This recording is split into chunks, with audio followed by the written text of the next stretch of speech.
What are you doing? Put it down a bit. Beep, beep, beep, beep, beep, beep. People what don't understand what I said that Sophia's doing. Putting the mic stand She's down. putting the microphone down. That's right. Sophia's just filming in with some really fascinating information. Yeah. Before the podcast even started. What I said. Yeah, when you told me about your friends in Leeds. That's right. So sometimes I think I'm in a relationship. I'm like, you can't really believe. I look over to you sometimes, and I can't believe that I actually have. I guess we've kind of gone past girlfriend now. Oh, what would you call me? I would say partner. Oh. So it's kind of because I never thought I'd be the person to ever get life partner. A partner this early on in life. Podcast with my life partner. Sophia.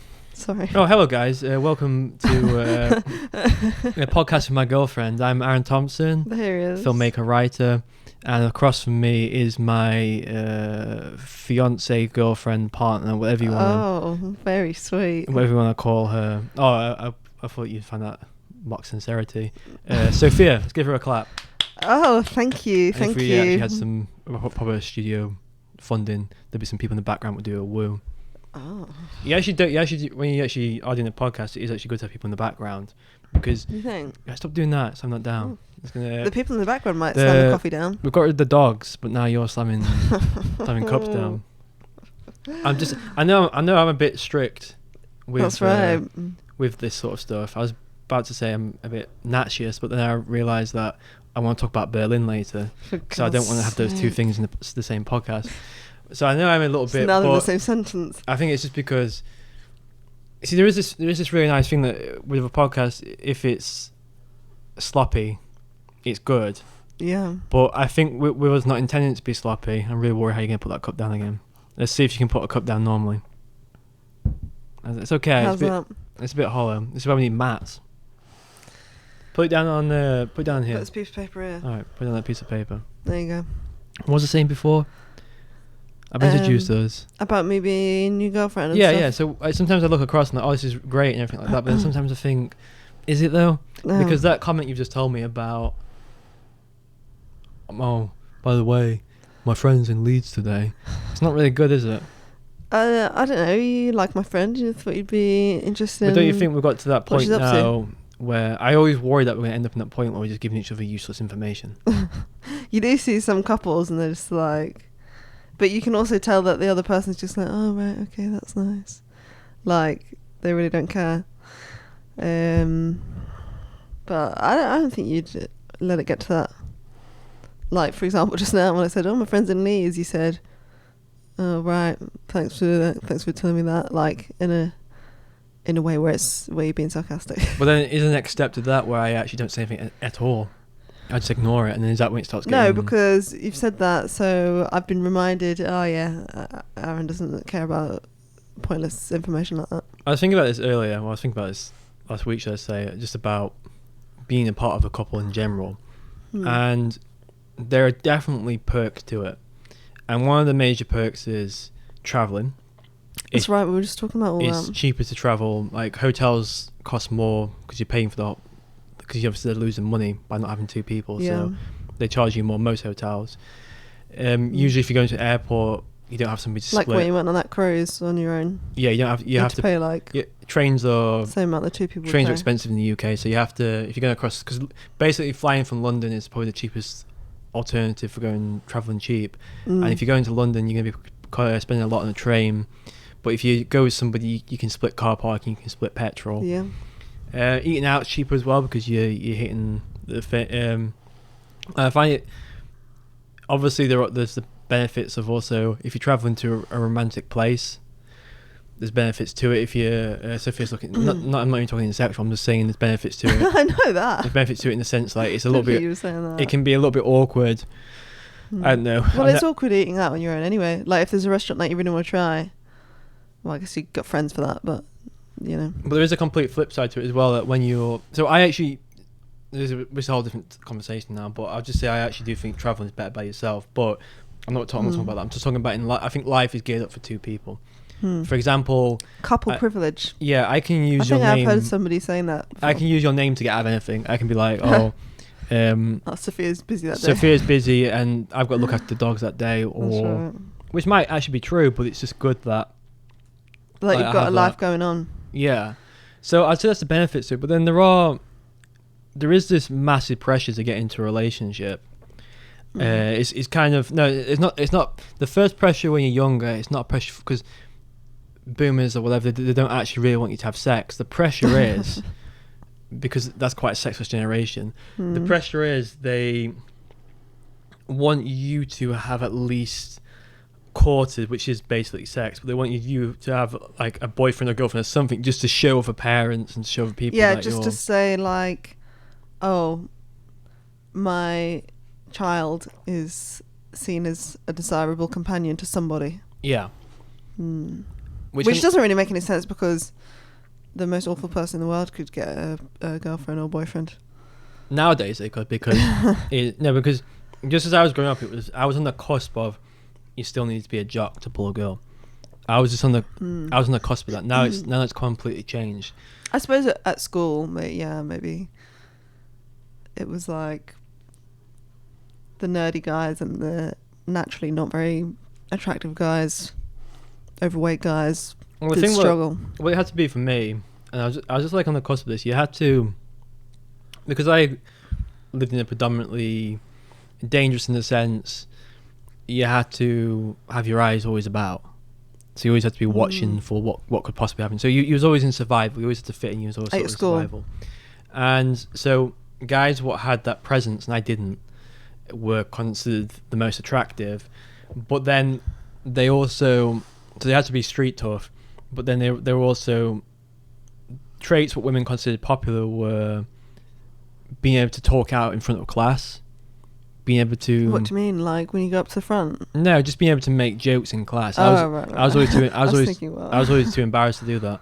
They favoured just... Yeah, everyone likes a bit of a class clown. They favoured the confidence just going up. They favoured a guy what just completely roasts the girl as well. Girls like that. And I was never any of those things, but I adopted those things off these guys, and I became that in the end. You see, you do have a bit of that in you. But I kept a bit of both. But now I think it's just sort of changing where I think girls are tending to go for the more quieter guy. Yeah, I can imagine some this girls, like generation coming through school now, like would probably value more like intelligence, like being good with computers and stuff like that.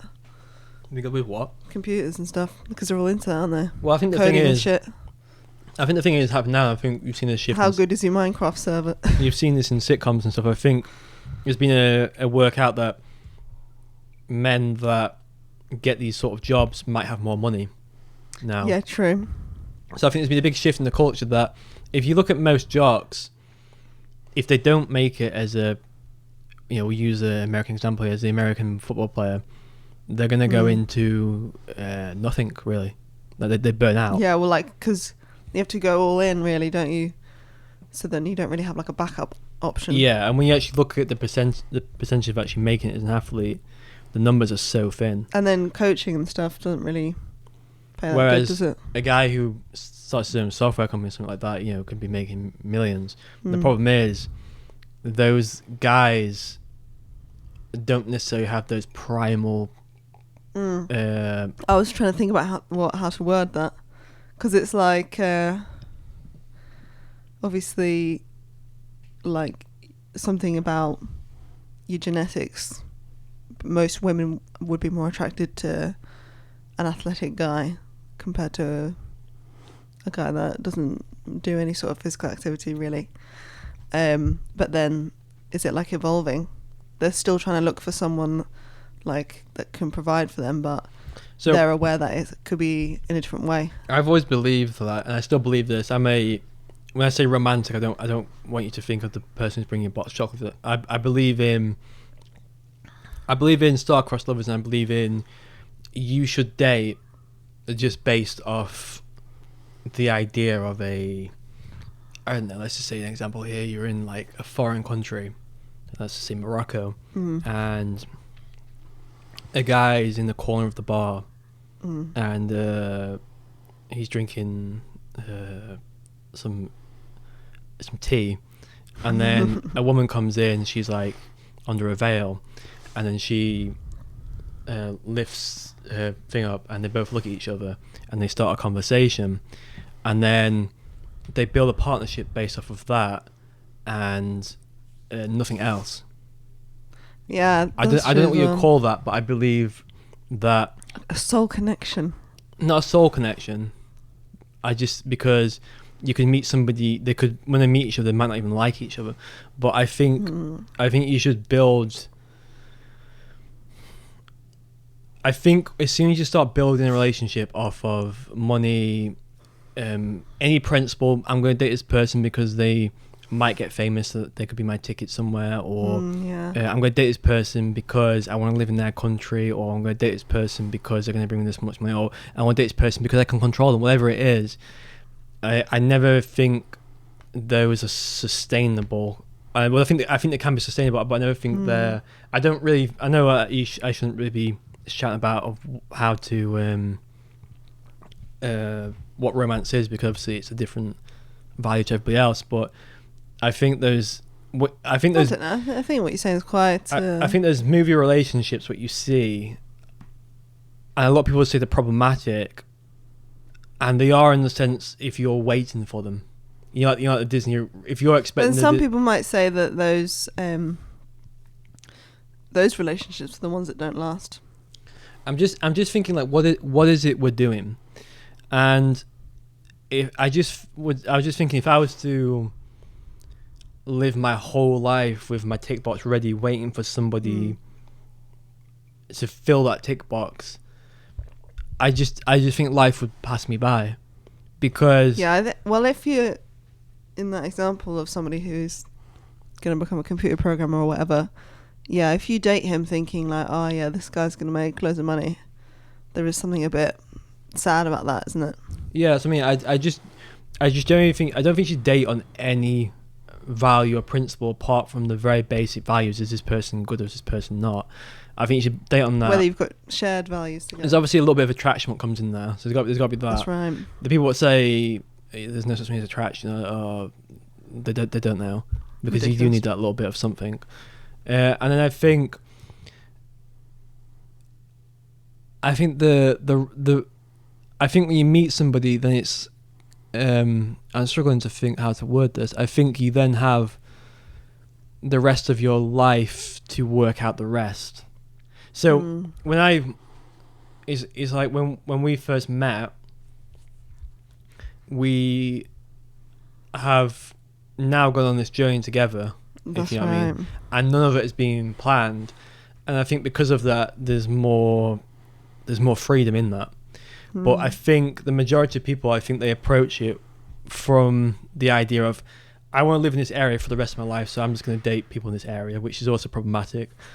Can't relate. There's also this thing of, I want to date a person who likes traveling, but what does that actually mean? I want to date somebody who is trying to be, and then there obviously are benefits to this. I'm not saying there isn't. There are benefits to dating somebody with money, and there are benefits to dating somebody who, say, if you're wanting to start a vlog, there's a massive benefit to dating somebody who's also starting a vlog. But then if you fall for somebody that's not them, you're not going to like not date them because you're like, oh no, I need a partner that wants to start a travel vlog with me. That's what I'm trying to say. I think real love and I think real passion should exclude all ideas of a tick box. And I think the reason why people are struggling so much now is because if they get into relationships, they want more. They get into a good relationship, they think they can get something better, or we're all doing that thing where. So I think the best part of this, because I believe in life that there are good things with changing times and there's bad things with changing times. So one of the good things are, I think it forces us all to constantly keep changing and improving ourselves. I think the previous generations, what have been boomers, and the Great Depression generation, my favourite, but I think that generation in particular, they stuck with each other. They're a good example of this. They stuck with each other and they also improved each other's flaws. And I think they had like a a philosophy towards relationships where they were actually interested in getting to know the other person, you know, encouraging each other's interests, supporting each other. It wasn't just like stay together because you have to, even if you're miserable. It was like, let's try and not be miserable. And well, this is what I'm just going to play devil's advocate here. This is what the single person will say, and this is what people will say. You know, when you see those sitcoms, this is going to again, but you know when you see those sitcoms and you just wonder, you're all over the shop, love. They and they make dating seem so hard. Mm. You know what I mean? There's so many TV shows and I don't know, because have you had I'm cutting in here, but have you like had a lot of friends that have been like active on Tinder and seen what there is there? Yeah. Because this seems pretty hard to me. What do you mean? You mean the dating landscape? Like the dating pool. So we should explain just that. full of time wasters. Me and Sophia, we've always just found relationships. Mm. We've never tried to manufacture. Never used it. anything like that. And I think there's some reasons for that. I think the fact that we're both in long-term relationships, I think there is something to it that when you're in a relationship, you get into another one quite easy. I do believe in that, because I think you just have a relationship energy. I think there's this. I think to be in a relationship, or is it a mindset? I think a lot of people that don't understand, this especially, I'm thinking of single guys now and single women, but I can't really speak in that aspect. But I think it's the same. I think there's to have a relationship, to maintain a relationship, it is a challenge, and you do need certain mechanisms. And I think some people aren't ready to have them, or some people just don't have them, or some people don't understand why they should have them. This is what I was about to talk about earlier, that playing devil's advocate, a lot of people, single people, they will want to sample many flavors of people. That's the big argument against having a relationship. Although these people will get into a traditional relationship and then cheat outside. Yeah. And then they can sort of frame it as, we've created this nuclear family structure.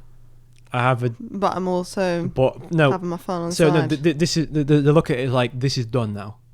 And then they go off and try and live another life.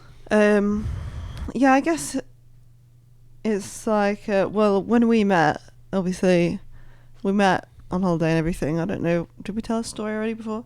Yeah, we tell the story. We'll tell it again one day in the future, because we told this story on another podcast, and that podcast doesn't even exist anymore. So we'll tell it again one day. But not today. Yeah, we met, and then I went back home to London and stuff, and we were messaging, and I remember this point where you were messaging me like, are you serious about this? Because I'm not about having my time wasted. You said that. You said that. I said that. Yeah, not in those exact words, but I basically Really? said that, yeah. What? Yeah, you basically told me like, you're really serious about this, because otherwise don't waste my time. That's interesting, because I generally will have meant that, but yeah, I don't know if I just can't remember saying that. We'd been messaging for like maybe a couple of weeks at this point, maybe not as long as that. Yeah, and you basically said that. Obviously I was like, yeah, I am, but then I had like all my family, friends saying to me like, oh, you know, it's just a holiday romance, like it might not last, might not be practical, he lives on the other side of the country, stuff like that. And then I could have easily, because I'd just come out of a long-term relationship, so I could have easily just said to myself like, oh, you know, I need to have a look around what there is, it's too soon to start another relationship, or, you know, like I've never really dated anyone else apart from my ex, because we got together when I was quite young, so I was like, oh. But I didn't let all those things like hold me back from going with something that felt quite natural, quite good. But would a lot of people maybe just say, oh yeah, well, maybe I'm not ready to go into this? I don't know if they would have. If I did send that, I'm just kind of shocked, because it's one of those things where like, have I ever spoken like that before? But what I do completely recognise in that is really me to a T, in the sense, everything I do in my life, this is even friendship, even if we're picking a restaurant, I'm like, all right, are we going to do this then? Because I'm one of those people where I've never ever in my life ever lied about anything I'm going to do. Well, not lies the wrong word. What, like, I've never ever hyped up something and then not done it. and done it. So Which when a lot of people do that. on the vacation, we basically met in Malaysia. When I actually went on that vacation, there's a lot of hype around me and my friends. Let's go to Asia. Yeah. And I was the only one Who actually went. who did it, and I got punished for it because they, you know, Well, they got annoyed at you. they got annoyed at me for going. But that's the thing. They wanted to like, go, but they didn't actually organise anything. So I definitely saw the relationship as a once in a lifetime thing, and I definitely saw it as the next step. But yeah, that's what I would have probably meant. I can't remember using those exact words, but that's what I would have meant. You know, that if you're gonna, well, there's no point like messaging for like a few weeks. And but that's a different conversation entirely. I'm just talking about the argument is that is it a beneficial in life to actually just play around and sample and meet new people? I wouldn't know because I've not done it, to be honest. But I'm not really into all that, really. Like, you're a habitat person. I don't really think. I don't want it, like. I'll just. I don't think I'd want to be sleeping around with random different people. I'll say why I don't want to do it, and you might be able to agree with it. The fact why I'm not interested in it. So I should say I'm interested in other people.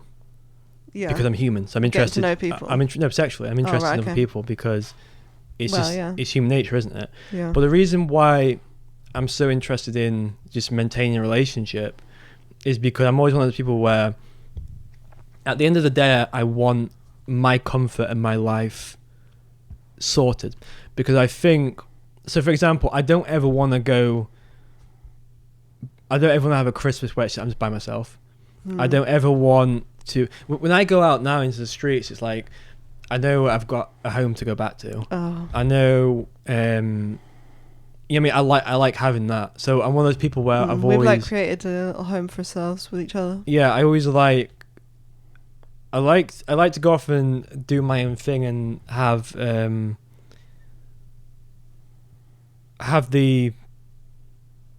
idea that anything could happen around me. You know, my career could go anywhere, any adventures could happen. I always want that in my life. But I also, so I'm somebody who's completely reckless in my career. It's just trying anything, it's doing anything. But then also, when it comes to my relationship or my home life, it's like I always want my Xbox there so I can watch a film. I always want somebody to date. Kind of, so sex is there as well. You know what I mean? So it is a plus, really, isn't it? You don't have to play games with me. You don't have to go out hunting. Yeah, can you imagine how annoying it would be if you're like sexually frustrated? But the main thing is, it's good to have somebody watching the facts. Like, if I accidentally don't go to the shop, I know you will have got something in. And it's a little stuff like that. But the main thing is, when I go out with some of my single friends and they're still, I guess they haven't matured fully, and I guess this just sounds like I'm coming from an arrogant position, but I guess it is. I'm just gonna be honest. I do feel kind of good that I'm gonna go home and there's gonna be somebody in my life, and they're just still acting the fool, and they can't work out why they're out at 4 a.m. And you know what I mean? It's like I know many people have had really decent relationship, but they're still out to 4 a.m. because they just can't commit to it. You know what I mean? They can't. I don't really. Yeah, I guess I don't really get that. But maybe if that's all you've known, like, if you've been single for a long time and you've been into the clubbing scene and everything like that, is it harder to give it up? It's just not like more like a habit. Do you know what I mean? I guess what I'm trying to ask is, basically, is it good being in a relationship? I think it's good. But should we now in the new society, should we just have it where there should be no force to be in a relationship? Yeah, I think it's not for everyone. Like, but then at the same time, do we have to admit that we personally think there's more advantage of having a relationship than not? Yeah, I do personally. I do too. I find it adds a lot to my life. But then, just because we're conscious people, we can also see benefits of being single. Yeah, but then I think if I was single, I wouldn't do anything. As you mean you won't go out and meet people? I would just, I'd go to work. I'd I would go to the gym, whatever. I'd like have all my stuff organised. I'd have everything like certain way, exactly how I want it. I'd probably get a shit ton more animals. and I wouldn't probably like go on holiday or anything much, because you encouraged me to do more things, you know, to go out more and do things. So are you plugging this lifestyle, or are you saying it's... No, I'm saying, well, it would have some benefits in some way, like I said, be more regimented maybe with my lifestyle, but it wouldn't be a very fun lifestyle. It wouldn't be very balanced, I don't think. So yeah, I don't know, because it does, like it probably takes a fair amount of time from both of our days. Like we probably spend 1 or 2 hours per day like chatting or, you know, whatever. So do you think that's hanging bad? out, which if you look at it from one way, it's like, oh, you know, that's time that you could be using to, like, I don't know, learn a language or something else like that. But you also need that that stuff in your life. Like you're not a machine, do you know what I mean? Like we need to relax and have fun together and talk with each other, and I wouldn't challenge myself to do a lot of things in life that I do. I think if it wasn't for to have someone encouraging me and everything. I think what you've just described would be a lot of people. And I think it'd be a lot of people just in relationships as well. I think a lot of people what are in relationships or in long marriages, the marriages hit a point where there's kids have left or the kids are about to leave, and there's been no intimacy there, and they're literally just together because they share the house and they just live in their own individual lives, but in the same house. I'm saying there'd be a lot of single people. That's kind of like how I was with my ex in the end, to be fair. I think especially now, I think there's a lot of single people. I've seen men and women who have completely given up on the idea of wanting to try and date, and you can't really blame them because of what you see out there. But I think the problem is it's going to cost a lot more, because you got to say it's a lot easier financially to be with somebody. But then there's other sides to that as well, where there is a problem with people who have just started relationships. They don't want to commit to each other financially, so it's actually not that cheaper, because one person decides not to work completely. You know what I mean? Yeah. You get a man and a woman who are on the exact same money, so you know it could be and they both work in hospitality. They both work in bar. Yeah. And they're on, I don't know, 20k salary. There's not that much up here, is it? I would say, like, was it 12k up here? I think you get 12k salary. I think it is, you know, up here. What's minimum wage? I think London is about 20k, 30. But let's say if you're a bartender, we'll say 14 then. Yeah. So let's say you bring in 28k.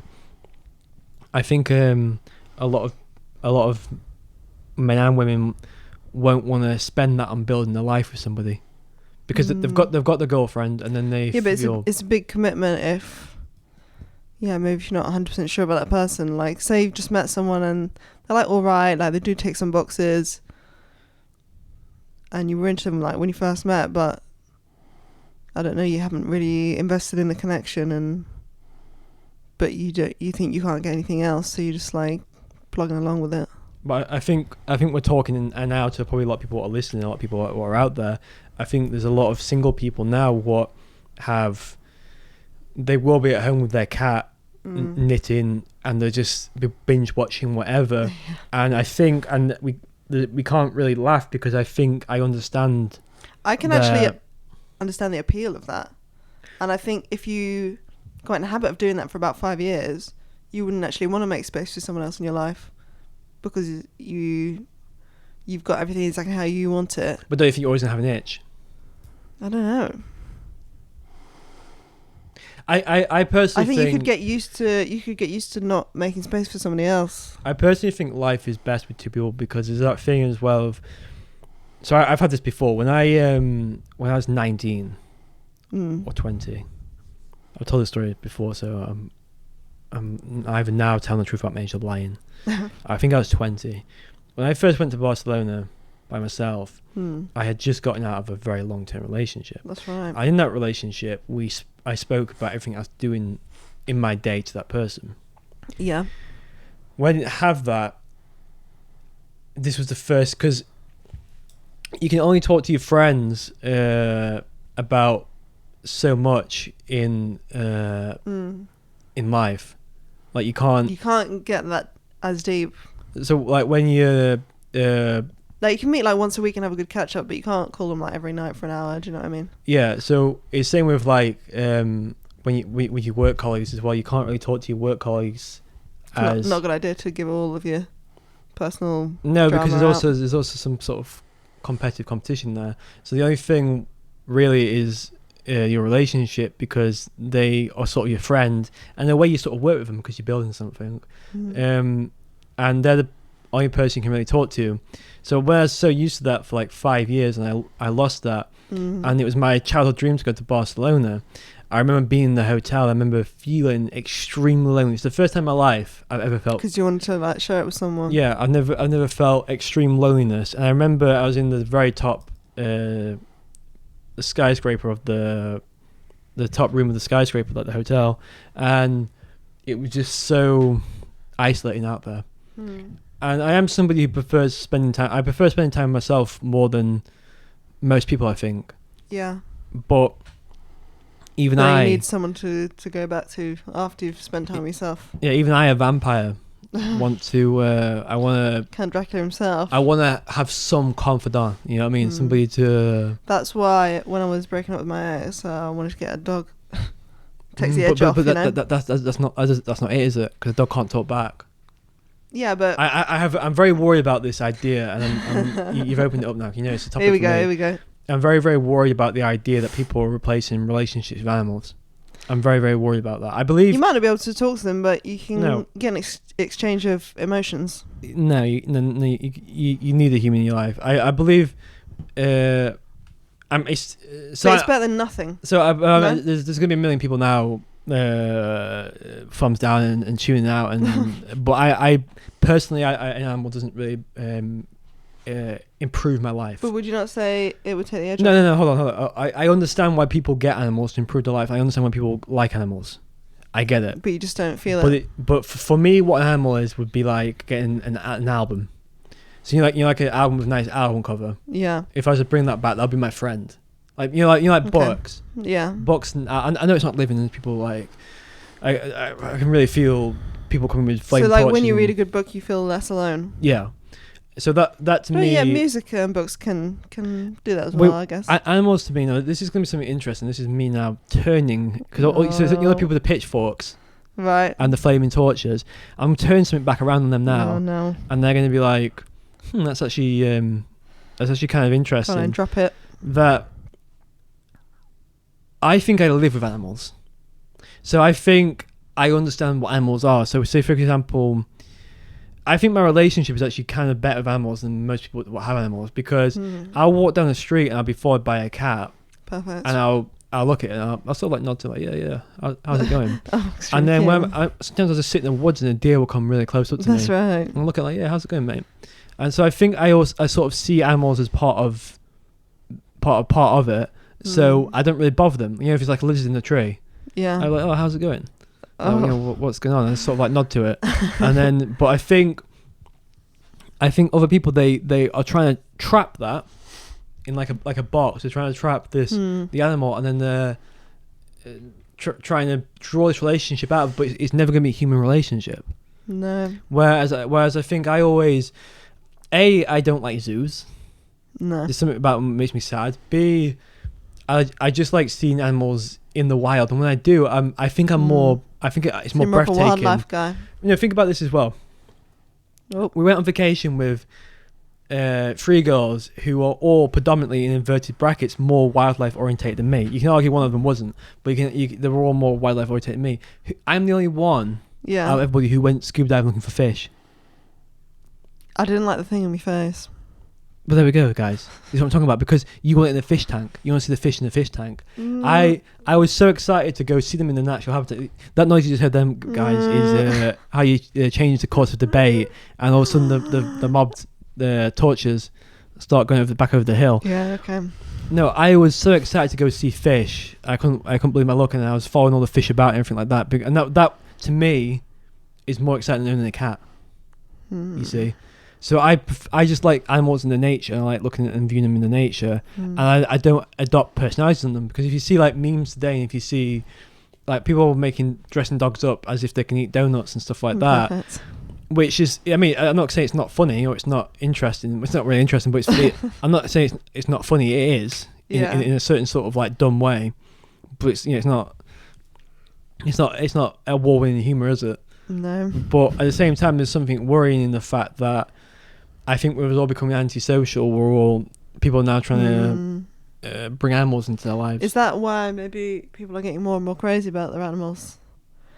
Because like attitudes have changed a lot in the last, like, say 50 years. From like, if you ask a vet that's been working that long, people used to be a bit more like, oh, if it's anything like too complicated, put it to sleep, or, you know, they didn't want to pay too much money for it or whatever, to now where people are paying like 10 grand out of pocket, you know, because a cat's got a broken leg or something like that. Do you know what I mean? Yeah. Yeah, because it's people are getting like crazy about their animals. I think it's more expensive to have an animal than a baby, isn't it? I don't know. Well, I guess if you've got medical expenses coming up. Not food. Well, no, babies just eat gruel and stuff, don't they? Gruel. Just porridge or whatever, innit? How much is porridge per Blended dog? up vegetables. Depends if you blend up the vegetables yourself. Google now how much it is to raise a child, and then with you being a vet, you'll know how much it is to maintain a dog. Say when did they become toddlers? Like 2. Yeah. So say how much does it cost to raise a child first year? Probably not very much. Oh no, actually. They have vaccinations, don't they? It was free, innit? Oh yeah, I'm not American. Nappies, innit? Nappies, yeah. Oh, nappies are quite expensive, aren't they? Yeah. How much does it cost? Oh dear. What is it? £12,000 a year. 12,000. That's a lot of money. How much is it for, you say, a dog per year? Let's do ours. And then there's also the worry about medical bills. So if you're getting something like a French bulldog, you could be hit with a medical bill of what, 10 grand? Yeah, max. But you can get insurance for that. So, But insurance doesn't cover the whole thing, then, does it? it only didn't cover us because I got a rubbish insurance. Okay, so get good insurance if you've got a French bulldog. Yeah, don't get $2,000 only. But people still can't afford the dogs. Insurance we've got is up to $5,000 now. Which still isn't covering major surgeries. No. But that's most of us willing to pay. So what's the problem with people not being able to afford medical care on the dogs then? Why Some people don't have insurance. But that's what I'm saying. When you say most people can't afford insurance, the insurance is £75. Yeah, per dog a month. most people what are in like they have. And the food, because I'm buying fancy food, is £30 a month. So it's only about £100 a month, to be fair. So £100 a month. So we'll say $1,000 a year then, like 1,500 like yeah, miscellaneous costs. Yeah. But then again, well, I do spend more money on like toys and then like. And there are like miscellaneous vet costs that I get on staff discounts. So let's double it. And say what's the £3,000? £3,000 a year. Okay, so we're saying it's £3,000 a year. Now, what I actually meant when I said it costs more for dogs, I was thinking more of the medical costs.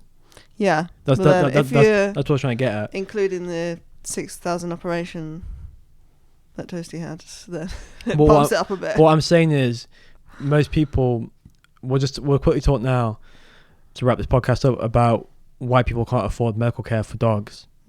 But what I'm saying is most people can't afford that medical care. Well, the thing but they can afford to look after their child just. Yeah, because you get child support in it, which is like £600 a month. So that's what I'm trying to say. I'm saying it's cheaper to have a dog. Yeah. But it's more expensive, kind of, when it comes to medical. If there is a medical issue, people don't. Because the fees have gone up that much in the last even 10 years, people think if the dog needs an operation, it's going to be like £300, but it's actually going to be £2,000. So. And people don't have £2,000. That's why people don't have insurance, because they think it's only £300, but it's actually not. So, public service announcement: get pet insurance if you've got an animal. But I was going to say as well, I've noticed a correlation between how attached the person is to their pet and how actually insane the person is. Yeah. I've said this before, and this isn't a personal attack on anybody, but if you're taking a dog around in a baby trolley, baby stroller, and if you're dressing the dog up seasonally, and if you're saying your dog is your emotional support animal, and if you're saying your dog is... It's like a graph, like attachment level to dog and how bad is your mental health. Yeah, I think since my mental health's got better, I've actually become more detached from the detached. Dogs, as you should be, because they're animals. I think I've become more like a normal because person. people projecting their own, rather than I don't need, like I was at one point I like needed the dog to regulate my emotions. Well, there's a joke where you can tell the woman hasn't been laid by how many each cat she's got represents a year she hasn't been laid. Oh, yeah. So she has 12 cats she hasn't been laid in 12 years. Not very good, that is it. But yeah, makes sense if people are lonelier as well. Haven't got family or partners really around them, so just zeroing in on those pets. But also it makes the pet crazy as well, because they can't handle it. It's tough being single. Yeah, but that's not even just single people, to be fair. But I guess some people are just crazy. Well, the new thing is now you get into a relationship and you have dogs instead of a child, because yeah, people, the millennial way. Yeah, but I don't think that is going to age very well at all. I think it's one of the trends that's going to age very poorly. What do you think? Well, like when the couples get older. Yeah. We'll have to discuss that more next time, perhaps. Yeah, because of course you don't have to have children, do you? No. But what I'm saying is... But are those people getting a dog because they actually want to have a kid, but they're not financially stable enough to do so? Exactly, and I think... So they're going to regret it that they didn't. But I think... this is the model what I give people, and I think this is the model what you should adopt. I think you should... Okay, this is the model you should adopt if you want to get into a relationship. Say if you want to be single, you don't adopt this model. Right. But if you are in a relationship, but you want to be in a relationship, you adopt this model. That in saying if you're in your 20s, what might actually be too young to start a relationship. I've been thinking about this a lot. I think 30s, late 20s, when you're 27 to 33, might be the best time to start thinking about a relationship. Because I still think in your early 20s you need to have fun and you need to... Yeah, but if you're somebody that knows that you want kids and you're female... Yeah, well, I'm not talking about that. I'm talking about the issue right now. Okay. I'm not talking about somebody who's 20. She's from age of 16. She wants kids. I'm talking about people who are doing life by the book, in the sense, at 19 I'm going to go out drinking. Yeah. At 21 I might try and change my job. I'm 24 now. I've got a relationship. Oh, we have dogs. I'm talking about the generalization of what's happening right now. And I'm saying I don't think you should get into a serious relationship unless there is something seriously there, like we had. But I think, do people start early because... Hold on. Don't want to leave it too late, innit? I don't think we should... Let me just tell you my model first and you can pick it apart. I don't think people should get into a relationship in their early 20s unless it's really legit serious. Yeah. If it's just, he gave me ick, but then he's okay, and she's okay, but I don't know if I trust her. If it's that, then obviously you don't start making this serious. I think when you get to 24, 25, let's say you start getting a proper relationship, you don't get any dogs, you don't get any of that. You enjoy your time together, so you go traveling, you learn about each other, you build your life, and then when you've 3 or 4 years in and you feel you financially trust each other, you feel like you've had fun together, you feel like you trust each other, you start coming up with the idea, are we going to have kids? And if the answer's kind of not sure, then you have to face the idea, do we want to get a dog, and are we getting this dog because we're trying to start a home, or are we getting a dog because we're emotionally not sure and we're trying to fill that blank. If you're emotionally not sure and you're trying to fill the blank, I'd say don't get the dog. But if you want to get a dog and you are kind of certain about having kids in the future, I'd say get the dog, because you're starting to create a little bit of home, and it could be good training to eventually have a child, because it's like a good starting point. But then again, or if you just like dogs. But then again, I'm sick of people saying having kids is like having dogs. It's not. Kids are way harder, way. I mean, I've never even been, but it's just harder. But I'm saying it's a good starting point. So when I was saying about 30, then you have to look at your financial self and your career, and then you have to start thinking. Then you need to start thinking about things like, where am I gonna homeschool this kid? Am I gonna take him to he or she to independent school? I think you have to be doing it like this. And now, if you're panicking because you're 33 and you've gone past this area, then sadly you're starting from a different point. So if you're 33, don't get a dog. You can't get a dog anymore. You're a couple? You're now looking. You're single. You're now looking for a person a little bit faster. So if you're 33, are you saying if you get a dog and you're single and you're 33 that you've given up? Hold on, let me just clarify my point here. Okay. I'm saying, if you're starting from the typical age of 20, so if you're 22 and you're a female male and you're just going through life, a lot of people, I myself, I just went for the motion. I never had a plan. I went for the motions of life. Right. I think most people live life like that. They get that job and then they quit, and then it takes some time. It takes them 2 years to quit a job and get on to the next thing. So I'm saying, don't start a serious relationship if you are that person till you're 24, 25, unless it's, whatever. And then I'm saying, have fun. Don't get a dog till you're 27, 28. Okay. Then at 28, you decide about getting a dog, but only decide about getting a dog if you really do think you're going to start a family. Yeah. And then when you get... But I'm saying, so that's the model to follow if you're following it step by step. If you are 33 and you're listening to this, or you approach, say if you're 37, you're approaching the time where it's running out for you. If you're a woman. If you're a woman, you have to now think, so this is the lucky thing about being a guy, but you have to start then thinking about maybe, you have to approach adoption, you have to think about, what's it called? Artificial. You can probably have kids up until you're about 45, but hold on. Let me just keep this more going. What you have to think about? Artificial insemination. Yeah, that's it. You have to think about that. Or you're gonna have to actually probably date quickly. You know what I mean? You're 37. You have to. So that's slightly different. But then, do you want to risk picking somebody that's not that good? Well, hopefully you have enough of life experience then to just meet and see. Because you don't want to be having kids with somebody and then getting divorced. But you are kind of right. That you do need 2 or 3 years to really work somebody out. It's very hard to tell on the surface. Anyway, if you are 33 and you're panicking, I'm afraid you're going to have to miss all the getting to know them bit and the dog and all that sort of thing. You're 33. You have to go straight in there. Risky. You've got a year.